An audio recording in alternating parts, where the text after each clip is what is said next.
going to talk about this topic was originally pitched to me as something else, but we're going to talk about the ACMs. And this is about Amazon, and basically they're like, we're going to try and do streaming stuff now. So the ACMs are the American Country Music Awards. Is there like a Canadian Country Music Awards? Like I figured there is a fair amount of country music in Canada. Is there? Okay, so there might be. When I think of country music, I think of it being synonymous CMT with is America. Country music television, but CMT, yeah, country music television. I don't know if there's. Anyways, there might be, but for this case, we're talking now. about the AMC. Yes. And I actually pitched this to Brett because we have talked a couple times about the function of award show in today's day and age. And I think the American Country Music Awards, even if you're not a country music fan, does tend to have value with its audience. Yes. And in a way that maybe the SAG Awards or different other things that come out of entertainment. It's a very rabid fan. I mean, people who it tends to inspire you to either go one way or the other. You meet very few people who are like, I could take country music or leave it. They either love country music or they think it's the worst thing that ever happened to the world. Sure. Well, I think the AMC Music Awards have not departed from their fan bases. ACM, not AMC. Thank you. Sorry, I'm mixing it up. But It sounds better American that way. Country Music Awards haven't left behind their fans the way other entertainment governing bodies have. And they talk about They have that the and- trust. Yeah. So with this, sorry, do you want to explain what Amazon did? So it says ratings for the Oscars, the Emmys, and other big award shows have plunged over another use of plunged where plummeted feels like it would have fit better. Works both ways. I know. It's personal preference. I was telling. Oh no, you weren't here. Like we did an article yesterday from the Daily Mail that was like full of like errors that I just couldn't get past because I have a hard enough time reading anyway. So I'm like reading the errors and stumbling. I'm like, I'm not trying to be mean to this guy. I just feel really dumb reading this. You're and like, it's not me though. It's that guy. It's not me. It's you. So the audience for these award shows has plummeted over the last 5 years, prompting all sorts of speculation about the future of Kudocasts. I don't know what that means. I've never heard Kudos, that. like giving awards. That's clever. Yeah, it's a We good should word. start our own one called Kudocast. Oh my gosh, nobody take that. That's ours. We're taking We it. just talk about what happens at, like working We here. just compliment each other all Yeah. day. We just talk about things that... called Validation Cast. I don't know. That's like our internal staff Yes. podcast. Anyways, so Kudocast. Some industry insiders have even speculated as to whether the celebrity ceremonies would be better off cutting the cord and shifting to streaming, where it would be less pressure to generate big audiences or to make the sort of changes currently causing so much unrest amongst Academy Awards superfans. That's an oxymoron. Academy Awards superfans. That can't be a real thing. There can't be some dude who's like after the Academy Awards goes to his calendar and is like 364 days. They do. Yeah, I think there is a maybe not anymore, and It's maybe like not all the time. But celebrity there worship. were people who, I mean, we've talked about this before, who if someone won an Emmy, they were going to see that movie. And it did mean a lot to them if you were to say an Oscar award-winning whoever. Like, there are people who really believed in that system. I just think that we have left it behind. I actually saw it when I was like sourcing the articles and picking stuff out today. And I went to, it was a review for something, or like it was an announcement of a project. I don't even remember what it was off the top of my head now, but I go down to the comment section and the first comment said I'll take it. He's like, I'll wait to see how the critics review it. I'm like, you people still exist who wait for critics to... I can admit the world feels bigger now. Like, I'm like, I didn't know There really are people like that. There are still. people that are like, I trust these critics to tell me. Like, I don't even trust the people whose reviews I like most of the time. Yeah. Like, I base it on like whether my taste has aligned with theirs in the past, not usually based on what they said. Yeah. So if Jeremy Johns or Chris Stuckman, who are two of the the most famous YouTubers who do movie reviews, if it's between the two of them, there's one of those two that I tend to agree with more, or maybe their style of reviewing just resonates better with me. I'll take their word for it, or I'll use that as like a gauge as to whether I might see it. But I'm not going to take that from somebody who works for like a major publication. Like, it just wouldn't happen. Yeah. So those people still exist. You learn something new every day. It says there'd be less pressure for big audiences, and then it says superfans. We're about to find out if such a digital future what such a digital future might look like tonight at the 57th annual Academy of Country Music Awards, which will be seen live on Amazon Prime Video. So is that different? Does anybody know if could I have watched that with my Prime account, or would I have had to have a supplemental service. No, I think you could have watched it. Okay. Making it the first major award show to be housed exclusively on a digital platform. It almost certainly won't be the last. In many ways, the ACM Awards are an unlikely streaming pioneer. I think of that as like, I feel like the country music audience is older, and they're not going to be like as hip to streaming service use for something like this as maybe. Before we did this, I should have looked it up, like what the viewership was for previous ACM awards. Down demographics or numbers? No, numbers, because numbers have been down every year since 2019. but like in comparison, it was like 6.6 million last year. in 6.3. comparison to other, Okay. you know what I mean? Yeah. Like, yeah, all across the board, we all agree these kinds of kudo casts are new favorite words. Yes. They're less popular, but why did ACM make the choice to be the first to go over? And is it because they feel like they do have a young audience that like does use streaming more than other platforms? Could have just been offered a really good deal from Amazon. Maybe. Like I imagine, like Amazon is kind of becoming what Disney was in the early 2000s, meaning that they're buying up, and they want to, everyone's kind of playing catch up to Netflix. Like I don't think people realize, like, for every time we cover, like, actually we don't cover it a lot here, but like whenever like something bad happens to Netflix, they're like, the stock plummets. I'm like, this is a fantastic time to buy in because it will go back up, because you can't deny the success of that streaming service. Do I think most of their original content is good? Not really. I could take or leave most of it. But the fact of the matter is, when you think of streaming, you don't think of these other services. You think of Netflix. That's brand recognition that's very hard to establish. Right. And as much as I like Amazon Prime as a service, as far as like some of their content, the app is awful. The actual interface is awful. So they need to, I would almost rather they focused on fixing that damn interface. But I feel like they don't need to because so many people use it. Yeah. Oh, plus I get free shipping when I buy stuff for my house. So like when Netflix launches like a food service that I can have where I get free food along with my Netflix, then we'll go. That'd be funny. Well, Free delivery on food. Well, before that, if you subscribe to them, you get weed also. You remember when they started that whole campaign where you get a Netflix subscription of weed? I didn't realize that. I didn't know. What? Yeah, they tried to do it and it wasn't that successful. Wait, say that again. Weed? Yeah. Weed. Yes. Marijuana. The must have marijuana. Drugs. Yeah.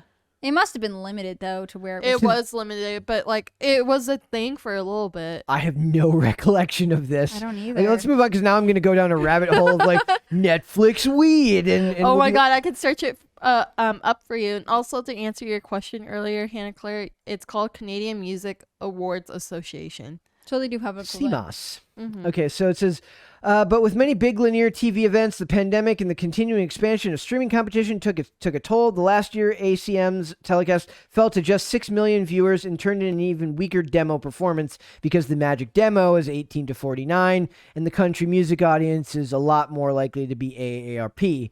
Why do you say that though? Does that just how that's your specific opinion, I'm or like saying you've that seen that data?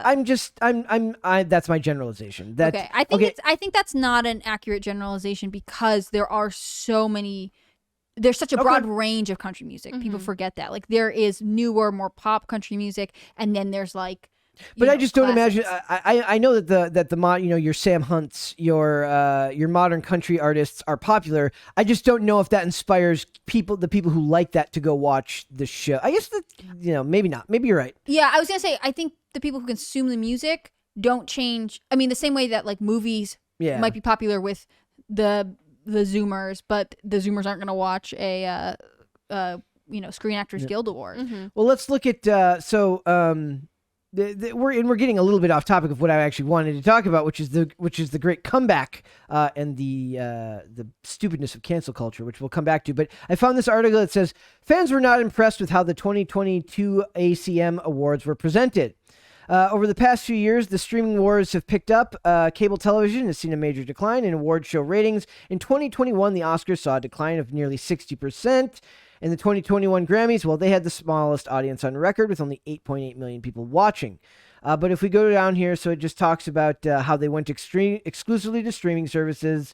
And it says, with host Dolly Parton, 76, Gabby Barrett, I almost want to say Burnett, Gabby Barrett, 22, and Jimmy Allen, 36. This is where the demographics come into play, because it says the 2022 ACM Awards aren't just switching to streaming. They are obviously working to hit a more diverse age range in viewership, with its hosts representing different demographics. Yet while the 2022 ACM Awards are the first award show to flip the genre on its head and air exclusively on streaming, given the digital atmosphere, they likely will not be the last. But just because the 2022 ACMs win for being the first award show on a streaming platform doesn't mean that the new platform won them the award for being a fan favorited by the social media pocket. So that's their interpretation of it, but we'll see what they say. It says fans are not happy with the streaming awards. It says the standard for award show streaming is the future. Fans don't particularly love the new atmosphere.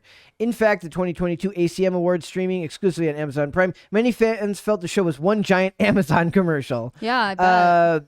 Though there were no real commercials during the show. Well, yeah, because Amazon's not going. I guess they could have advertised, but that defeats the themselves? purpose. That defeats the purpose of having Prime if you're going to put ads on it. So. During the show, only Amazon content per Vulture. I'm sure Amazon paid a lot of money for the ACM Awards telecast. You'd think they'd want to put together a better show, but whatever, one fan tweeted. ACM Awards on Amazon makes this extremely odd. This is pretty bad. So it feels like people were like, it felt like a product they were being served, as most things are. Other fans didn't mind the show being on Amazon in particular. Instead, they were more upset with the fact that the show went to streaming entirely, making it difficult to find and watch. Well, yeah. Yeah, and also, like, didn't they not even, Golden Globes didn't even get streamed at all or get televised at all this year? Like, this is, I don't think going to Amazon was a silver bullet that suddenly made award shows cool again. It'll take time. Or it will never happen. Maybe award shows are dying. No, I'm saying for this format to take over. Like, I don't think that it's going to grow and become a popular thing again, but it's going to take time for people to get used to them being on stream. I think the challenge is that, like, it's not a question of, like, oh, we thought this would make it better or more appealing to you. It's that this is more cost effective than televising it in a traditional way. Yep. So, whatever it is that people think about these award show, I do want to mention something about Morgan Wallen, who made his this, because this was on TMZ this morning. This wasn't even going to be originally part of it. It says Morgan Wallen returns to ACM Awards after ban. All smiles and hugs. Basically, says Morgan Wallen is back in the house for a big country music award show, and he's getting a warm welcome as he returned from last year's ban. So they banned him last year because, if you guys don't know, there was a video that got found of him, like, coming home to, like, his apartment or like his penthouse or something, and somebody from, like, the balcony across the street filmed him, like, going inside with a friend, and they were clearly drunk. And he said the N-word, and this was broadcast, and of course, rage and outrage ensued. People were very upset about this. Yeah. He was. They were particularly angry. One of the problems was he was, like, having some crazy meteoric rise, from what I know. Yes, he was extremely successful. What's funny is I remember him from. I dated a girl who loved The Voice. Really? I remember him. I didn't know he was on The Voice. He was on The Voice, and he did not do country. He did. What did he? He did, like, regular. Yeah, I think he did. He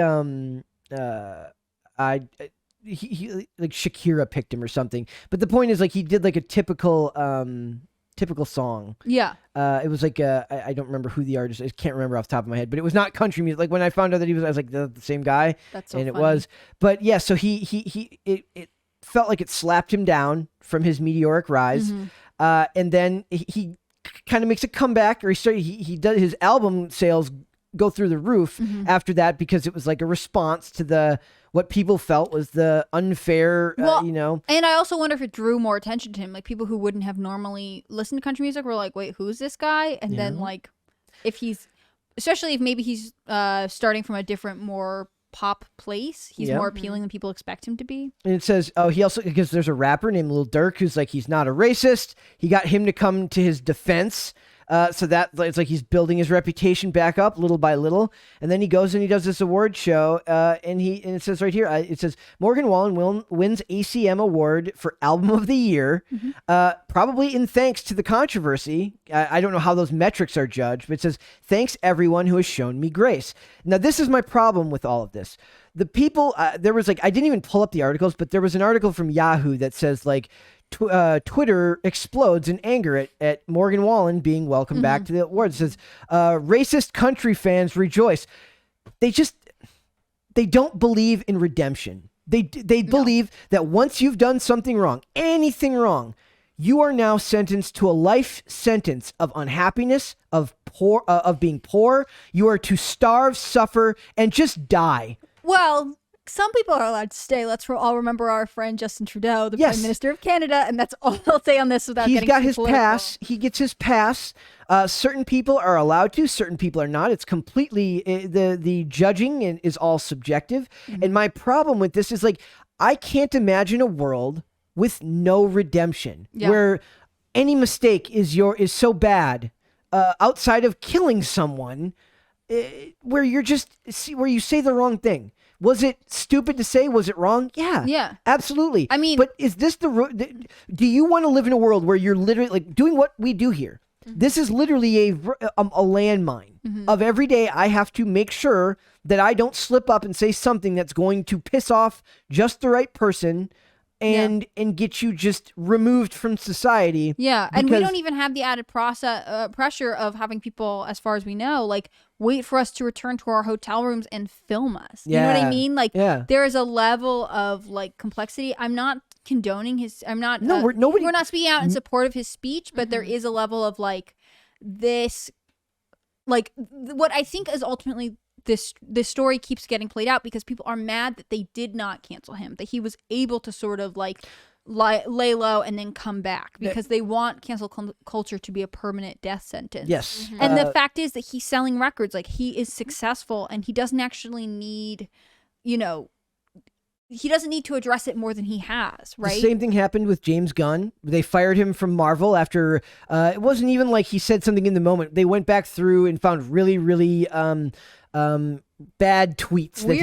Weird stuff from like from a time when that type of humor and being extremely, provocative, that type of humor was in. Everyone was doing it back then, so he got canceled for doing what everyone on Twitter was doing at that time. We talk about James Gunn a lot because he's obviously involved in a lot of projects that you guys are interested in. Yeah. I actually was sort of like, I'm not opposed to him.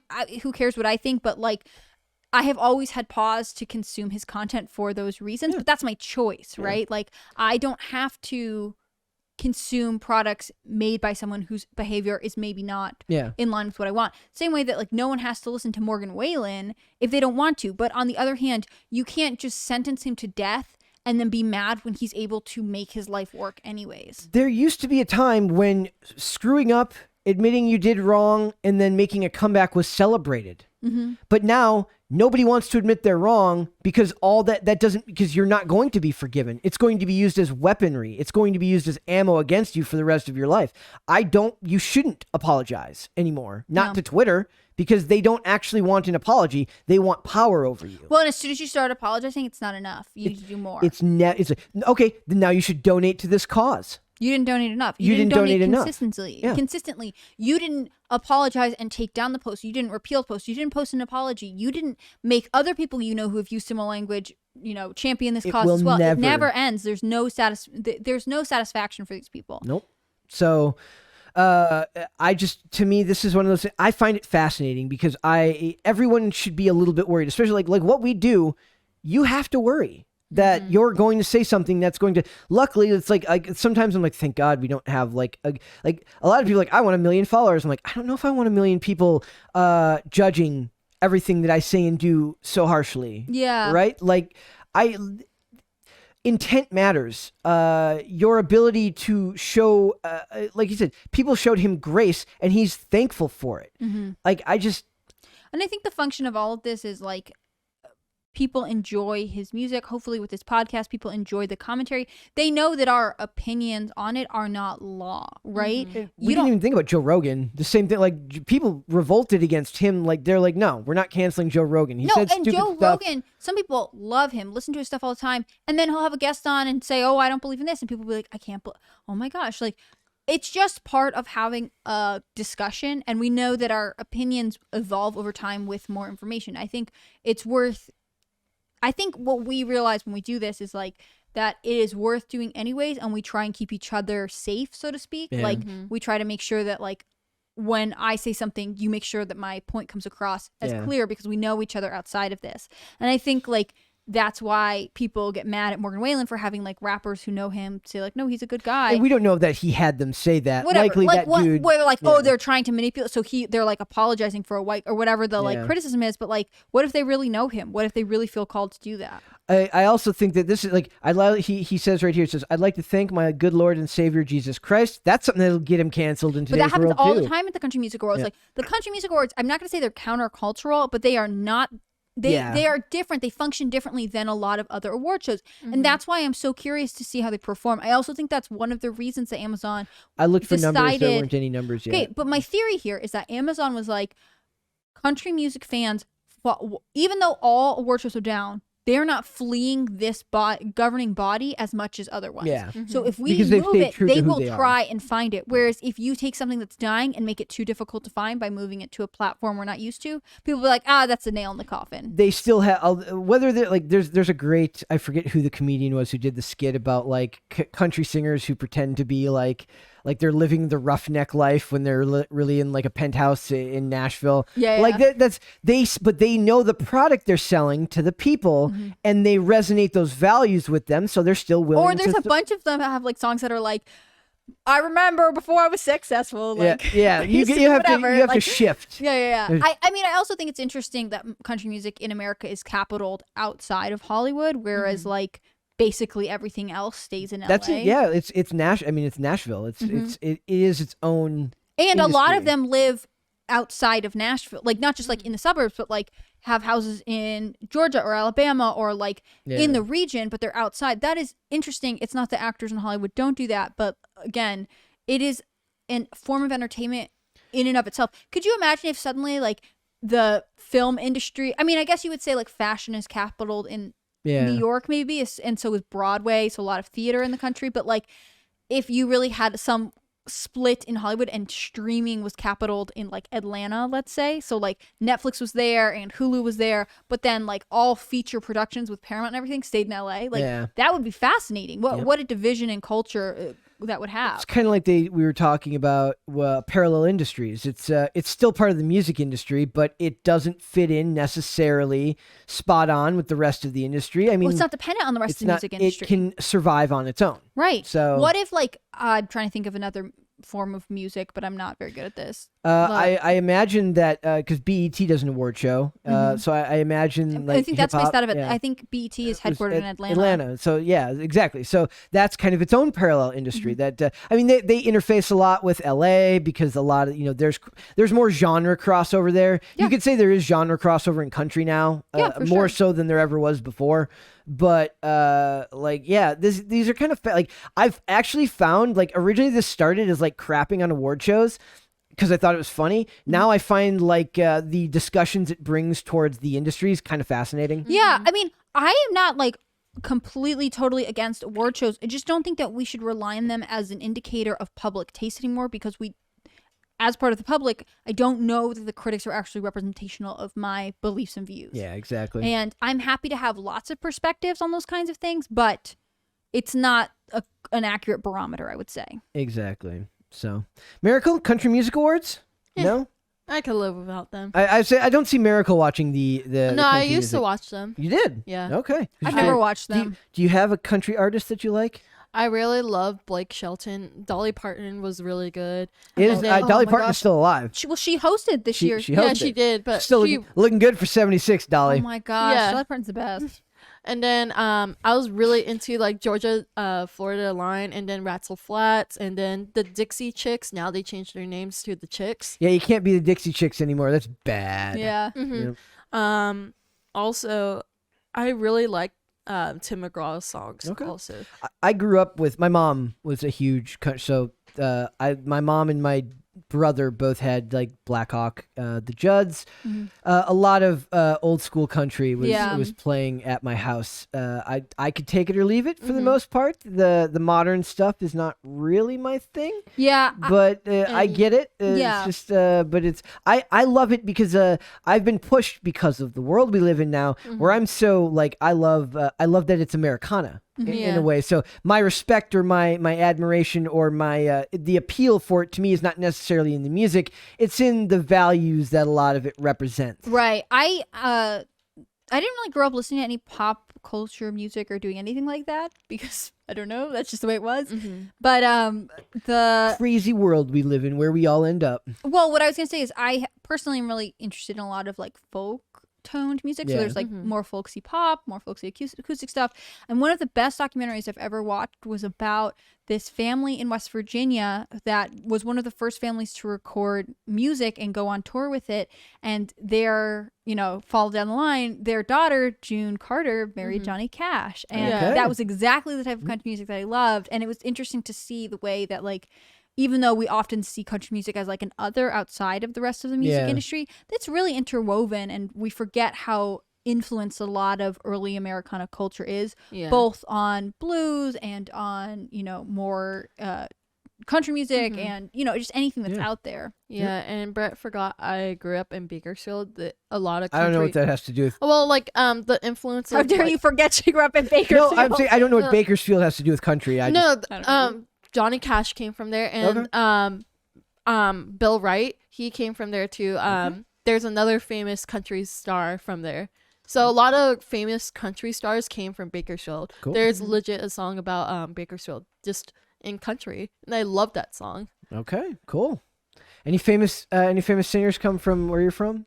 Where am I from? Where are you from? Well, I grew up in Connecticut, so It's got to be famous. yeah, there's probably someone. I don't know. I'm trying to think of I mean more like I mean, Keith Urban is Australian. He got into country music. I'm trying to think. That's like the British Empire. I'm also British. There are country doesn't music have to be stars. country. I'm just saying famous musicians from. from your- musicians. Well, one of the big things about growing up in Connecticut is there's a lot of influence from Broadway. So a lot of like famous singer-songwriters will start off in like New Haven and move down the line Okay. to Broadway. So we Yeah. had a lot of influence that way. Yeah. And then a lot of people who are in New York retire out to Connecticut. So Yeah. that's pretty cool. And also, I'm very offended. Brett didn't believe me that Netflix had their own strain of weed. They do. You said Amazon before. No, I she didn't. said- She said Netflix. I said Did you? Netflix. I swear, the whole conversation we had was Amazon. Well, I don't want anything to do with Netflix marijuana. Thank you very much. Yeah, but look at it. One of them is Is it red? no. So basically, there's like Stupid. Then There's nobody like- can see it, Miracle. It's okay. no. I'm showing Hannah Okay, Claire. okay. But basically, there's a total of 9 different flavors that you can get, and one of them is Please tell me one's Netflix and chill. no. But I one thought of that's the whole line. No? no. But basically, they did it because their whole campaign was if we have more stoners on our subscription, more of them are gonna buy Okay.